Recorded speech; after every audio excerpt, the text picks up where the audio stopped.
Hey. Bawisa. Oyo, isomatike, toma jabizenyi na matike. Oyo, isomatika keti shatana. Oyo, isomatike, toma jabizenyi na matike. Oyo, Bawisa ramatamana. Manang jabi msoma, manang jabi midola, manang jabi mawiti manafu manara kafara mtinza kabawisa. Bawisa. Manang jabi msoma, manang jabi midola, manang jabi mawiti manafu manara kafara mtinza kabawisa. Bawisa. Fanenga, natonema vila zemalenga. Soma Bawisa ratanenga, DJs kola no tapandenga. Soma shus kamarandenga, tisnyala ke tuko tsafakenga. Titi generali mampangatenga, Bawisa nyani sakafunenga.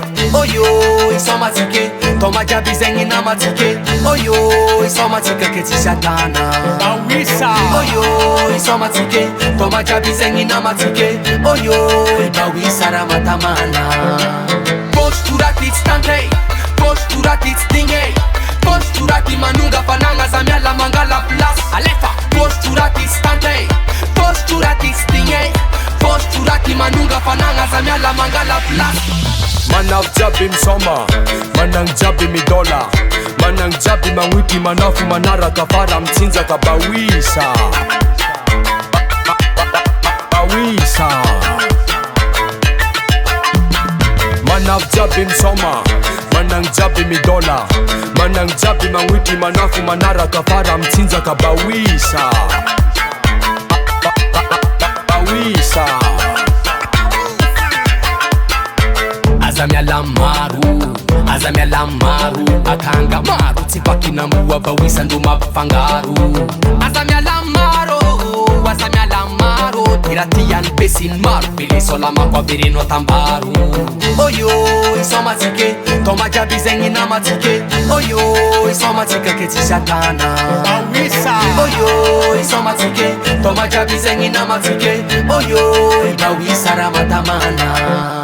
Posturati stante, posturati stinge, posturati manunga fananga zamyala mangala plus. Alefa, posturati stante, posturati stinge, posturati manunga fananga zamyala mangala plus.